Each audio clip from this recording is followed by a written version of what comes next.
So I've been driving the Neue Volkswagen Atlas for like 5-6 days now, and I have learned a couple of magic tricks. Check this out. So map there, nothing special, right? It's in the center stack, kind of big, but it's a regular old map. But watch this. Hit this button here, then this button here, and voila, the map jumps from there to there, and in the process, the tachometer and the speedometer shrink as if the folks from Volkswagenstadt stole the technology from the folks in Ingolstadt, who kind of pilfered the technology from the folks in Silicon Valley Stadt, or something like that. You get what I mean. But wait, there's another trick here. So we move the map. Now let's go here, and then check this out. I do this, and then all of a sudden, I keep the map there, but then I make a Volkswagen look like it was designed in Silicon Valley Stadt. Get it? God, I thought you guys would be more excited about this. Well, the only other trick I got is a trick I can't figure out yet. What the hell is that? It's not wood. It's not supposed to look like wood, but it's not stone, and it's not supposed to look like stone, and it certainly isn't that crushed carbon fiber that we saw in that Aston Martin. That really was crushed carbon fiber. This, I can't figure it out.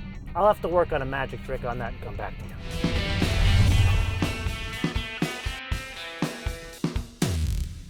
I know. He wanted me to tell you a little bit behind the scenes here. Before driving this, I came directly from driving another Volkswagen Group vehicle, the intoxicating Panamera Sport Turismo Turbo. And if that were not enough, it was in the color crayon. Crayon. We thought it was chalk, but really it's crayon. And then there was the 680 horsepower Santa Maria Madre de Dios Panamera Turbo SE Hybrid. Even he is excited about this. But I digress. You can click on the link above and watch those episodes. He wants me to get back to this.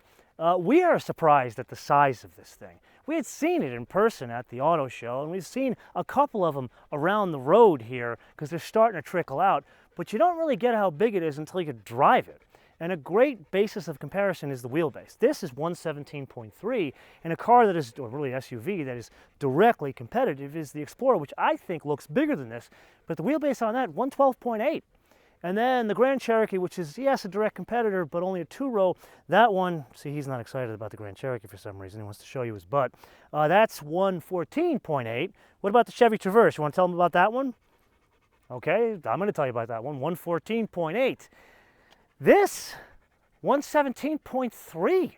So it's one of the biggest of the bunch, but design-wise, it looks the smallest. And from a design perspective, we like this one better. There you go. And you got his butt.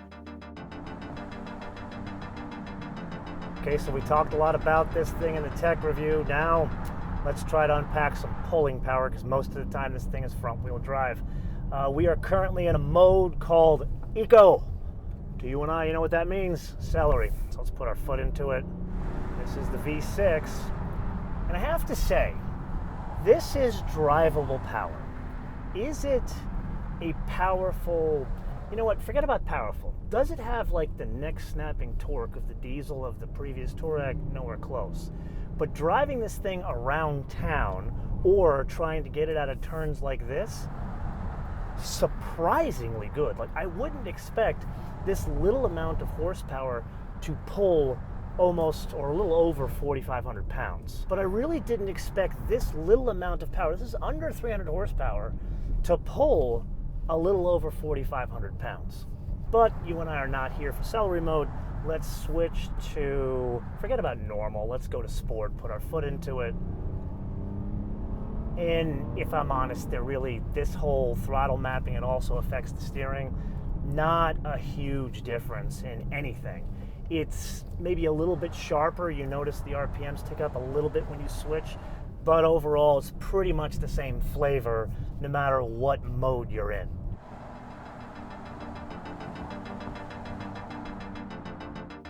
So it is rather rare that the big man has extra space when he does his derivation of the Pelican trick. So he wanted to take this installment to point out some extra numbers.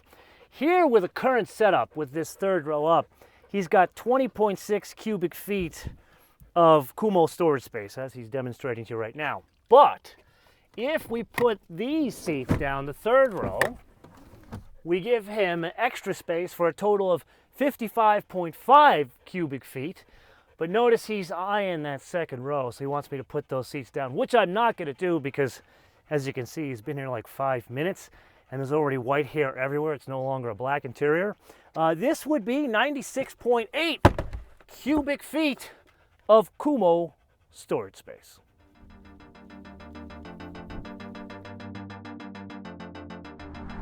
So now for driving dynamics, we're going to stay in that sport mode, but for the avoidance of doubt, it has nothing to do with the dampers. And we could have done this down in the city, but I wanted to bring it up here to really understand what lean is in a 4,502-pound vehicle. And this is where we get to something very surprising. There is lean, but it's manageable. And it really made me think, as I've been driving this thing now for almost a week, why doesn't it have lean? I couldn't understand driving it, so I did a little research, and our friends up at Google came up with the answer. So I looked at the weight, which we know is 4,502 here and 4,300 for the four-cylinder, which we'll drive in the future. But then I looked at its competitors. The Explorer, the most basic one, is 4,500 pounds. The one that's equipped like this, 4,900 pounds. In other words, 400 pounds more than this one we are driving, 10% of the weight. We never see difference like that unless there's like an additional propulsion system, which that is not the case. Then I looked at another competitor, the Traverse, which is nowhere near as good in terms of driving like this, and that's also 4,900 pounds. There isn't even a 4,500 pound version of that. And then there's the Grand Cherokee, which I love driving that thing, if I'm really honest. Beautiful. Just, it's a truck, but it's the best one out there. And can I just say, speaking of beautiful, stunning view of LA today. But anyway, I digress. That one, equipped like this, 5,100 pounds. So over 10% different. You and I have never seen these kind of differences in a class-to-class comparison. And I have to say, that's what makes this thing stand out, especially considering the whole point is to simplify, and there isn't like exotic materials like carbon fiber reinforced polymer. You knew I was going to get it in this episode. You knew I was going to do it. So in theory, this, great idea.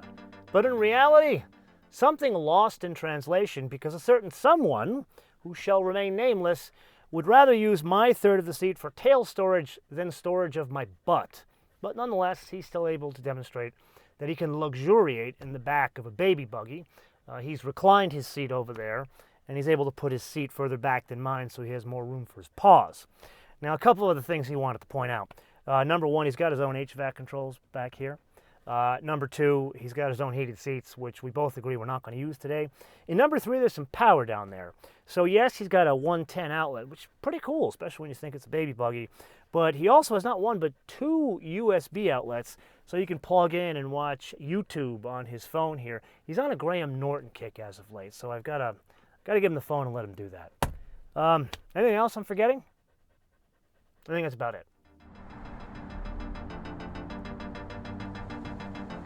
So a couple of notes, and the first being, if you've been paying attention in this episode, you see how shocked I am by this. I didn't expect it to be this good. If you read the remit, it's supposed to be a lower priced vehicle competing against more volume segment, but it is shockingly batting above its station in life.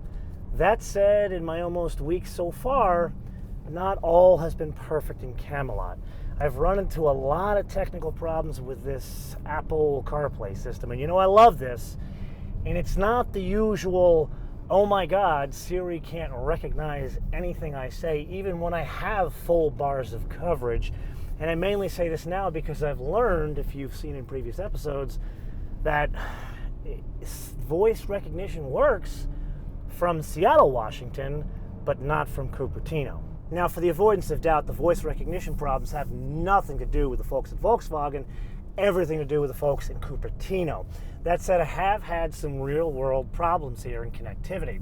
Like, for example, here's my bookie phone. I've had it connected to this thing all week, and like 3 days in, it decides, you know what, we don't want to work. And I've changed the cables, I've tried to start, restart, all sorts of things with the car, and then it just wouldn't work. So a couple days later, I said to myself, man, I used to work for Apple. I could troubleshoot this. So I bust out my dealer phone, and I go, let's stop here and slow down a little bit, plug this one in, and here's my dealer phone, and it decided, well, okay, we'll work on that one, but then over here, the map in the center, that decided not work and would say, loading map, loading map, loading map for like 20 minutes or until you got out of the car. And then all of a sudden, now on camera, it decides it wants to work. And I promise you, the minute I turn these cameras off, it's going to start giving me trouble again, because that's how these gremlins work. But this is, I've seen this in other integrations of Apple CarPlay. So this is not just a Volkswagen thing.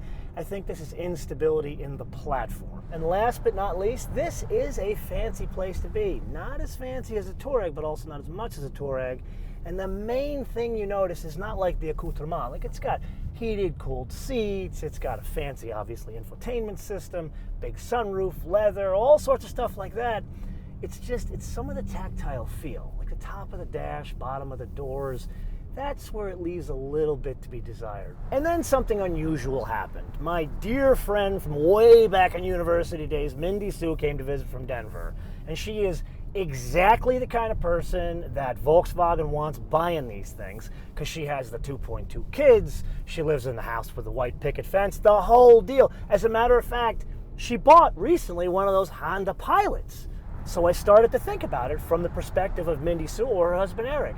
And if I'm rolling into one of those car dealerships with my 2.2 kids, I'm not looking at it from like pulling power, driving dynamics, the kind of stuff you and I look for. I'm looking at it as, how much time do I have to spend in this thing with my family, and will it be a pleasant place to be?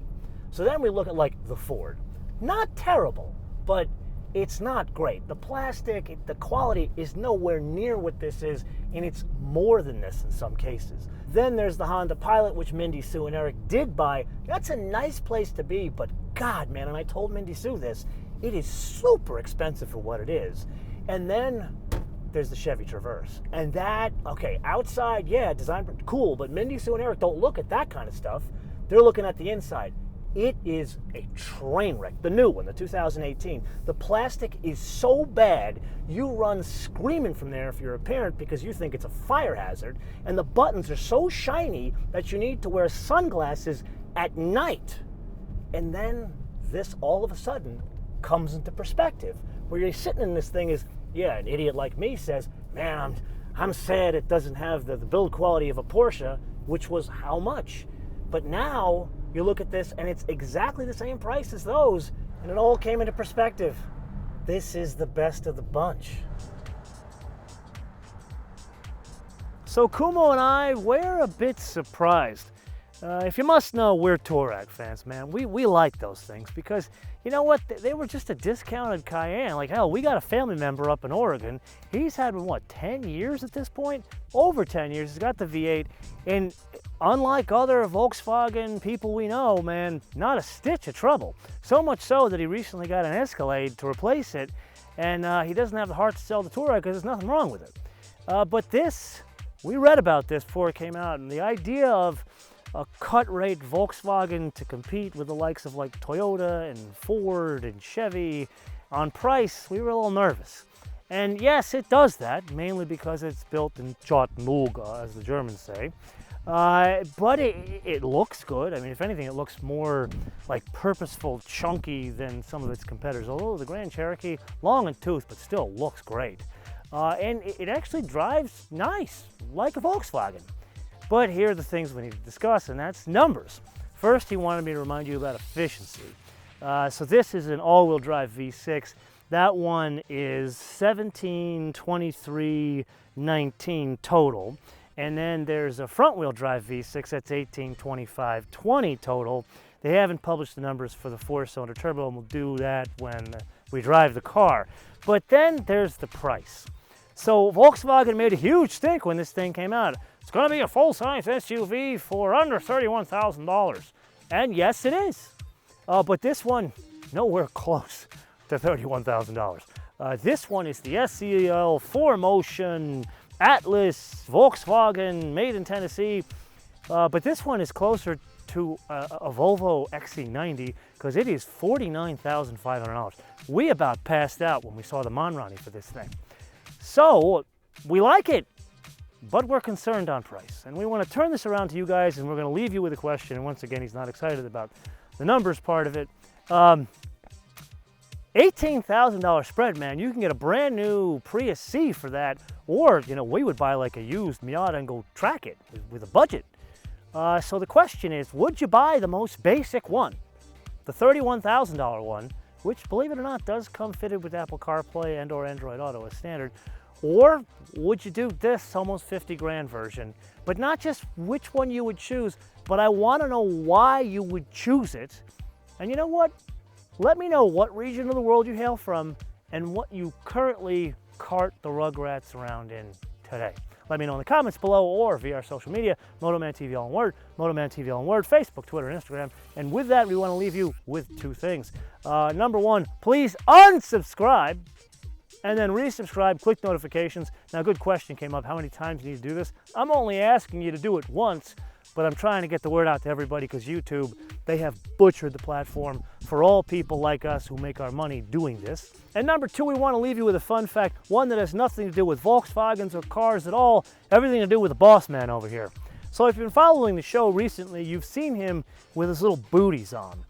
You've also seen that he celebrated his 10th birthday recently.